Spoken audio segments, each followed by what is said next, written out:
क्या बिहार का राजनीतिक बदलाव यूपी की सियासत में भी दिखाएगा असर? क्या नीतीश कुमार के एनडीए में शामिल होने के बाद बढ़ जाएंगी विपक्ष की मुश्किलें?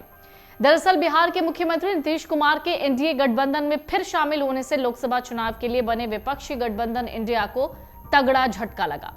वही दावा किया जा रहा है नीतीश कुमार के इस कदम से लोकसभा चुनाव में विपक्ष की जहां मुश्किलें बढ़ेंगी, वहीं ओबीसी में दूसरे नंबर की सबसे बड़ी आबादी कुर्मी वोट बैंक को रिझाने में बीजेपी को आसानी हो सकती है।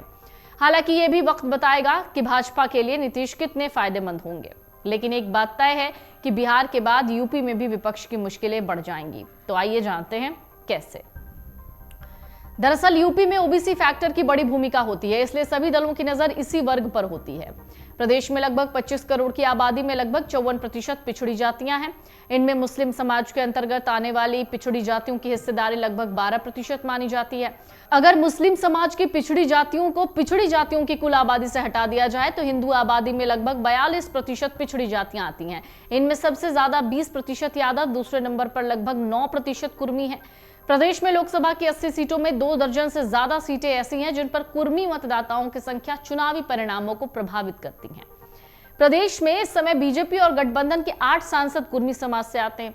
कुर्मियों को साधने के लिए बीजेपी ने जहां प्रदेश में स्वतंत्र देव सिंह, आशीष सिंह पटेल, राकेश सचान, संजय गंगवार को मंत्रिमंडल में भागीदारी दे रखी है, तो केंद्र में यूपी के महाराजगंज से सांसद पंकज चौधरी और मिर्जापुर से सांसद और अपना दल की अध्यक्ष अनुप्रिया पटेल भी मंत्री हैं। इसके अलावा भी अन्य पिछड़ी जातियों को केंद्र से लेकर प्रदेश के मंत्रिमंडल में और बीजेपी के संगठन में भागीदारी दी गई है। माना जा रहा है यूपी में कुर्मी वोट साधने के लिए नीतीश फैक्टर भले ही उतना कारगर साबित ना हो, लेकिन विपक्ष की पीडीए की गणित को बिगाड़ने में नीतीश का नाम कारगर साबित होगा। नीतीश कुमार की राजग में वापसी करके बीजेपी ने सपा के पीडीए पर जहां हमला बोलने के लिए एक मुखर वक्ता खड़ा कर दिया, वहीं इंडिया गठबंधन पर भी तीखे हमले चालू हो गए हैं। नीतीश के साथियों में सबसे कद्दावर वक्ता है केसी त्यागी, जिन्होंने जिस तरह से नीतीश को इंडिया का संयोजक न बनने देने के लिए कांग्रेस पर निशाना साधा है, वो ये बताने के लिए पर्याप्त है कि चुनाव के दौरान बीजेपी के बजाय नीतीश खेमे से ही कांग्रेस को पिछड़ा विरोधी साबित करने के लिए आरोपों की बौछार होगी।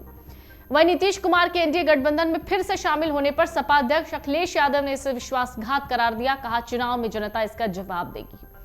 उन्होंने जेडीयू नेता नीतीश कुमार पर भी निशाना साधा। कहा, इससे बड़ी उनकी कोई हार हो ही नहीं सकती।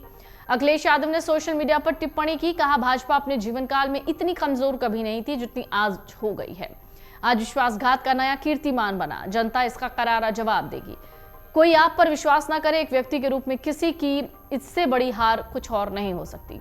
आपको बता दें, बिहार के मुख्यमंत्री नीतीश कुमार ही इंडिया गठबंधन के सूत्रधार थे, सभी दलों को साथ लेकर आए। हालांकि संयोजक न बनाए जाने पर उनकी नाराजगी की खबरें भी सामने आई। अगर आप ये वीडियो YouTube पर देख रहे हैं तो हमारे चैनल को सब्सक्राइब करें और बेल आइकन को दबाना ना भूलें। अगर आप Facebook पर ये वीडियो देख रहे हैं तो हमारे पेज को लाइक करें।